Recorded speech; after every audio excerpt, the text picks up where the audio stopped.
The three gopis in Braj, Kalavati, Rasolasa, and Gunatunga, who sang the song written by Visakha, were Govinda, Madhava, and Vasudeva. The purity of their voices made all three brothers famous as vocalists. Madhava Ghosh, a deserving individual, dedicated his life to Kirtan. No other singer on the planet could compare to him. He was reportedly a singer from Vrindavan, and according to the rumors, Nityanand Prabhu loved him dearly. While Lord Nityananda danced, the three brothers, Govinda, Madhava, and Vasudeva, started singing. The kirtan of the three brothers, Govinda, Madhava, and Vasudeva, was the music to which Chaitanya Mahaprabhu and Nityanand Prabhu danced. Sri Govinda Ghosh participated in Mahaprabhu's Leelas. He accompanied Lord Chaitanya on his preaching mission, spreading Bhakti Yoga. Sri Govinda Ghosh was an excellent singer and often sang devotional songs. He also played various musical instruments like the mridanga and kartals. Sri Govinda Ghosh had three brothers who were also devoted to Lord Chaitanya. All four brothers were initiated by Lord Chaitanya himself and were blessed with his divine grace. Sri Govinda Ghosh was a senior disciple of Lord Chaitanya, and he had a profound impact on the lives of his younger brothers. It is said that his brothers had his Sripad, which means they carried forward his legacy and continued spreading the message of Bhakti Yoga. Govinda Ghosh took part in Mahaprabhu Leelas held in Srivas Angan, also in the Qazi's house, that Sankirtan party, and also at the Raghava Pandit's home.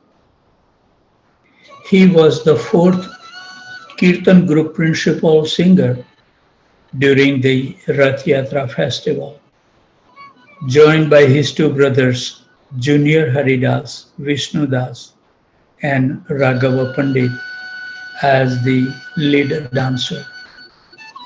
Vakreshwar Pandit joined this ensemble. He was born into a North Radhiklan Kayastha family. Agrat Dweep was where his Shripat was. Govinda, also called Ghosh Thakur, was the brother of renowned Vaishnava poet Vasudev Ghosh. Govinda, a descendant of Lord Sri Chaitanya Mahaprabhu, played a key role in installing the deity Sri Gopinath at Agrabdweep. We will see the pastimes of Gopinath. The tree's second, third, and eighth branches were the three brothers Govinda, Madhava, and Vasudeva. Second, third, and eighth. In their Kirtan concerts, Lord Chaitanya and Nityananda used to dance. The Kayastha family included the three brothers, Govinda, Madhav, and Vasudeva Ghosh. Agradweep, where Govinda lived, is home to the Gopinath temple. Three devotees accompanied Lord Nityananda Prabhu when he returned to Bengal to teach on the direction of Sri Chaitanya Mahaprabhu.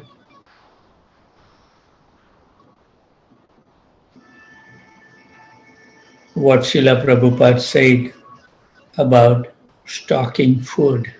It is so nice to see this narration because you find so many times prasadam plate hide into the pujari room, in the Gauranga hall, in the kitchen, and then they forget to take it home and it gets so messy. So here Srila Prabhupada had a special relationship with Sri Govinda Ghosh. What type of relationship? That in one of his lectures, Srila Prabhupada narrated a story about Sri Govinda Ghosh, which is relevant today. He said that they ran out of the food when Sri Govinda Ghosh traveled with Lord Chaitanya. Lord Chaitanya asked Sri Govinda Ghosh if he had any food left, to which he replied that he had stocked some food. Lord Chaitanya then told him that stocking food was not the way of a Vaishnava. Srila Prabhupada emphasizes the importance of sharing food with others, not to consume everything ourselves, especially those in need, and not holding it. Haribol. If floating things struck Ghosh Thakur's back a few days later as he was swimming in the Ganga. So despite being so hefty, it was made of wood. In his dream that night, he got heavenly instructions to carefully guard that piece of wood and present to Lord Chaitanya when he arrived. Haribol. Govinda discovered it was a Krishna Shila when he went to get the wood late at night. The following morning, Lord Chaitanya greeted him at Govinda's home, saying, "See here, Govinda, there is no longer anything to worry about. You should install the deity chiseled from the Sila by a sculptor who comes here tomorrow." Hence, Sri Gopinath's deity was established. Haribol. Afterward, Govinda married at Lord's whim and showed the Godhead with his bride. Despite having a son, Govinda quickly lost both his wife and a son. The loss of his family caused Govinda such intense grief that he ceased to serve Gopinath. Haribol. Govinda saw Lord Krishna in a dream, who questioned him, "Govinda, do you believe it is ethical for a person to starve his other son to death after losing one son?" Govinda responded, quote, "My wish was that if my son had lived, he would have carried out the proper rites in remembrance of my deceased soul and the soul of my ancestors."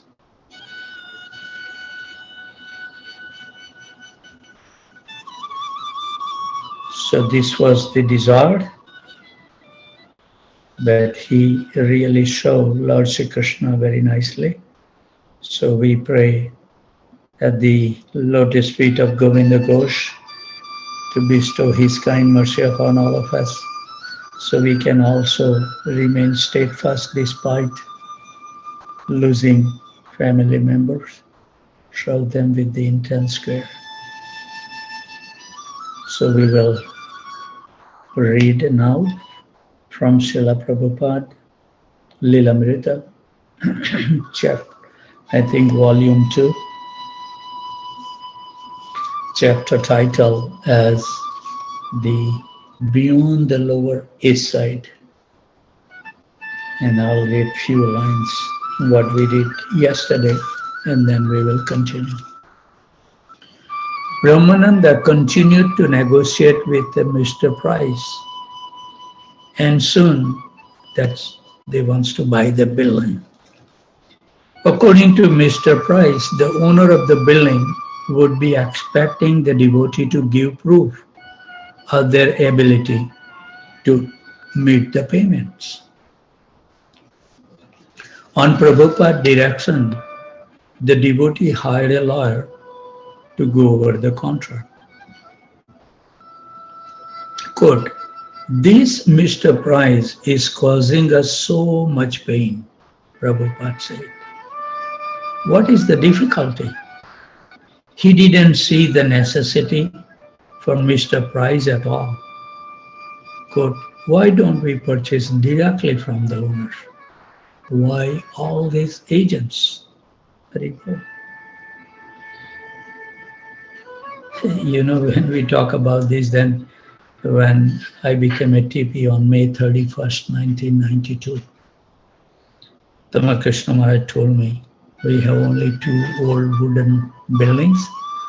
So he said, buy all this property surrounding when it come. We have no money, but that was his instructions.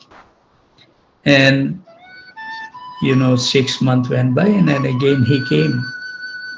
And then I told Tamal Krishna Maharaj that, Gurudev, why I have to use the real estate agent? We can save the money, we can buy directly from the owner. Then Gurudev said, okay, why don't you do it? And because I think he blessed me, I was able to buy all the property without any agent. We never paid any commission. Directly approached the owners, established the relationship, and then we purchased all this property. An amazing thing that I never borrow a single penny on all the projects. That happen only, not with our qualification or effort. It's just the mercy of our Guru Parampara. I learned so many nice lessons because I don't have any ability, but they give us everything. So Brahmananda responded that it's just the way that it's done here by using the real estate agent. That's where we left yesterday. Alan Kellman was a record producer. He had read the article in the East Village Other about the Swami from India and the mantra he had brought with him. When he had read the Hare Krishna Mahamantra on the front page, he had become attracted. Listen this wonderful thing. The person who has never read the mantra, and when he sees it, they become attracted. How powerful the holy name is. And the article gave the idea that one should get a tremendous high or ecstasy from chanting. The Swami's Second Avenue address was given in the article. So one night in November, Alan and his wife visited the storefront. And Alan is describing his experience as follows. There were about 30 pairs of shoes in the back of the room. People in the front and shoes in the back. We talk of Hare Ram Ram Hare Krishna Hare Krishna Hare Krishna Hare Ram Ram Ram Hare Krishna. If Sita Mataji's your phone get weird, sometime get unmuted. Haribol, be cautious.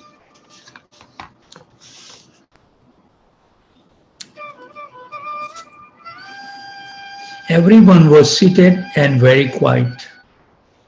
Front and center was a chair, and everyone was staring at this chair. Even then, we felt a certain energy in the room. No one was saying anything, and everyone was staring at the chair. The next thing was our first sight of the Swami. He came in and sat down on the chair, and there was a tremendous surge of energy. The Swami began chanting, and it was a very beautiful sound. Swamiji had this little drum he was hitting, very penetrating and exciting. One of the devotees was holding up a sign with the chant written on it so everyone could follow. Then the devotees got up and danced in a circle, a special dance with step to it. The Swami was looking around the room, and he seems to smile as he looked at you, as if to encourage you to join. Very well. Next day, Alan phoned Prabhupada to propose that he make a record of the chanting. But it was Brahmananda who answered the phone, and he gave Alan an appointment with the Swami that evening.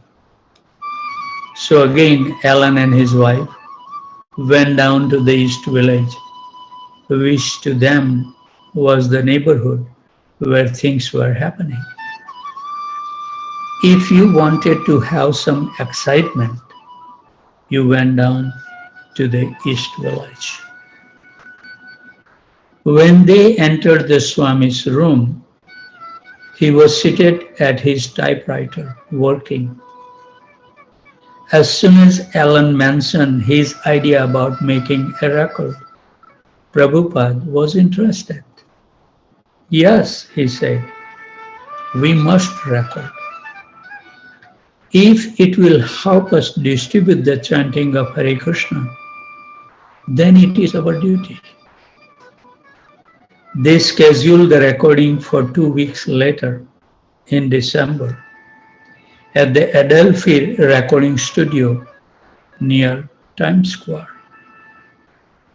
Alan's wife was impressed by how enthusiastically the Swami had gotten to the point of making the record. Quote, he had so much energy and ambition in his plan. How energetic we should be, how enthusiastic we should be, Prabhupada is exhibiting. It was the night before the reckoning date. A boy walked into the storefront for the evening kirtan, carrying a large, two-headed Indian drum. This was not unusual, as guests often brought drums, flute, and other instruments. Yet this time, Swamiji seemed particularly interested. The boy sat down and was preparing to play when Prabhupada motioned for the boy to bring him the drum. The boy didn't move. He wanted to play it himself. But Brahmananda went over and said, quote, Swamiji wants to play the drum, unquote. So the boy gave in. Brahmananda is explaining in the following words. Swamiji began to play, and his hands were just dancing on the drum. Everyone was stunned that Swamiji knew how to do this.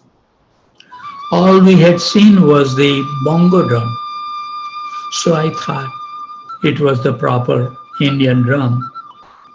But when this two-headed drum came out of nowhere and Swamiji started playing it like a master musician, it created an ecstasy 100 times more than the bongo drum had. After the kirtan, Prabhupada asked the boy if he could borrow the drum for the recording session next day. The boy at first was reluctant, but the devotees promised to return his drum the next day. So he agreed and said he would bring the drum the next evening. When he left the storefront that night with his drum under his arm, the devotees thought that they would never see the boy or his drum again. But the next day, a few hours before Swamiji was to leave for the studio, the boy returned with his drum. It was a cold December night.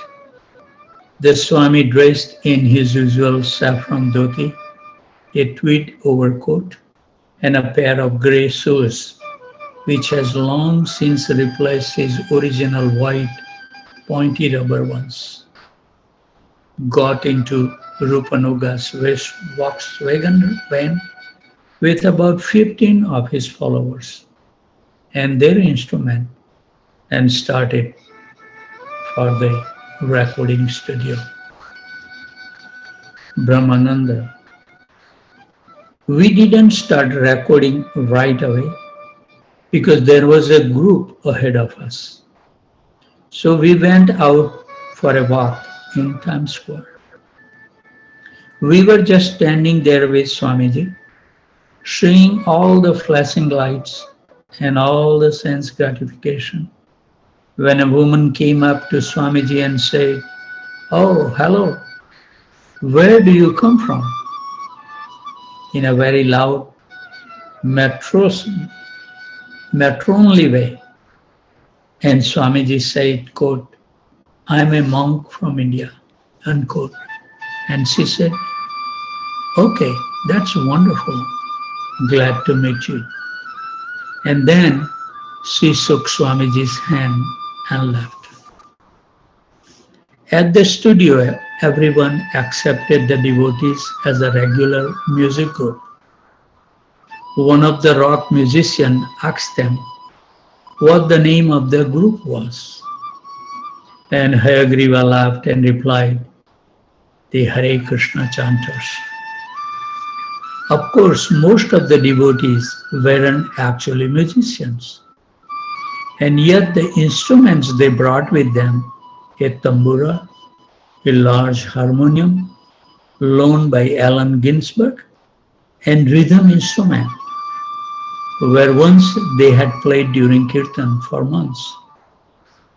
So as they entered the studio, they felt confident that they could produce their own sound. They just followed their Swami. He knew how to play, and they knew how to follow him.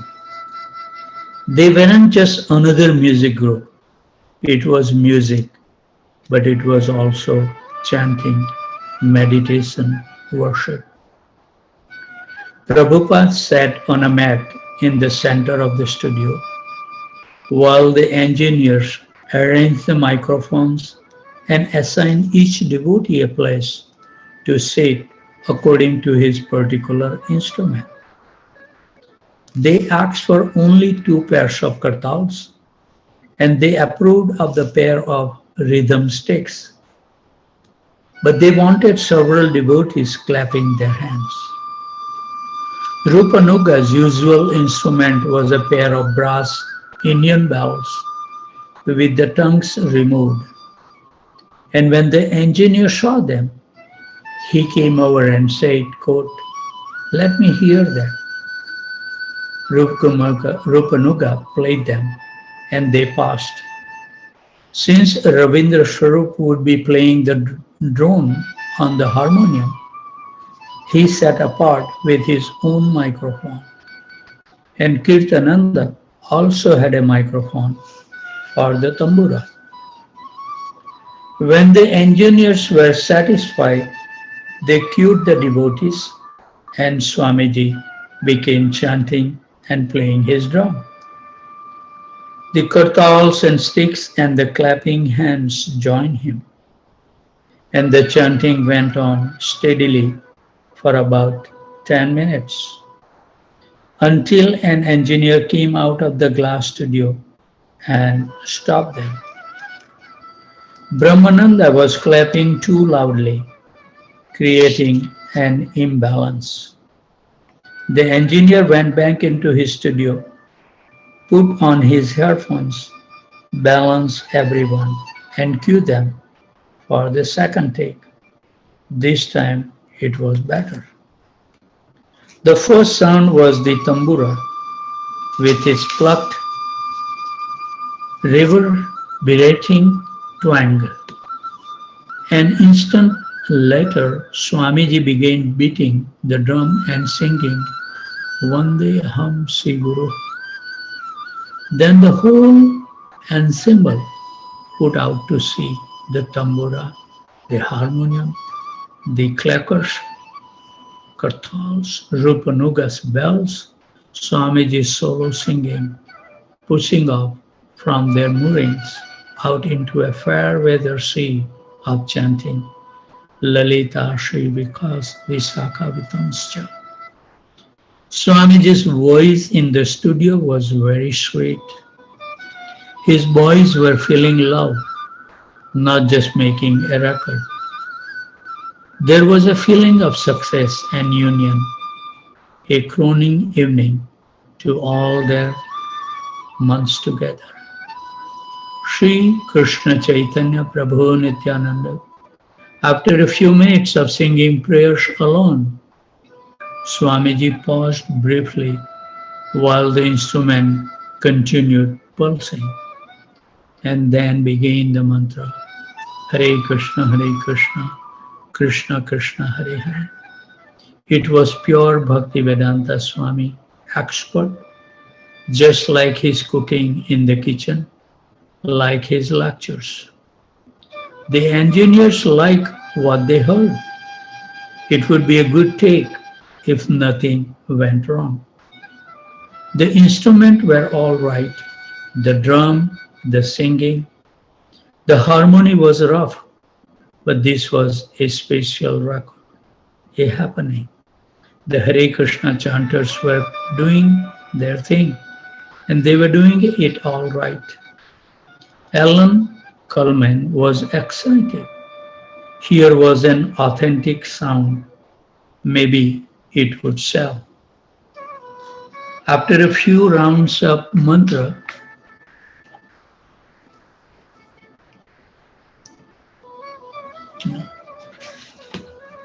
the devotees began to feel relaxed, as though they were back in the temple, and they were able to forget about making mistakes on the record. They just chanted, and the beat steadied into a slightly faster pace. The word Hare would come sometimes with a little shout in it, but there were no emotional theatrics in the chorus. Just a straight response to the Swami's melody. 10 minutes went by. The chanting went faster, louder, and faster. Swamiji doing more fancy thing on the drum until suddenly everything stopped with the droning note of the harmonium lingering. Alan came out of the studio. It was great, Swami, great. Would you like to just go right ahead and read the address now? Or are you too tired? With polite concern, pale, befrecked Alan Kellman peered through his thick glasses at the Swami. Swamiji appeared tired, but he replied, quote, "No, I'm not tired," unquote. Then the devotees sat back in the studio to watch and listen as Prabhupada read his prepared statement. I think one more paragraph. As explained on the cover of the record album, The sympathetic devotees thought that Swamiji, despite his accent, sounded perfectly clear, reading from his script like an elocutionist. This transcendental vibration by chanting of Hare Krishna, Krishna Krishna, Hare Hare, Hare Ram, Ram Ram, Hare Hare is the sublime method for reviving our Krishna consciousness. The language was philosophic, and the kind of people who usually walked out of the temple as soon as the kirtan ended. Before the Swami could even speak a word, would also not appreciate this speech on the record album. As living spiritual souls, Swamiji preached, we are all originally Krishna conscious entities, but due to our association with matter from time immemorial, our consciousness is now polluted by material atmosphere. Unquote. The devotees listen submissively to the words of their spiritual master, while at the same time trying to comprehend the effect this would have on the audience. Certainly, some people would turn it off at the very mention of a spiritual nature.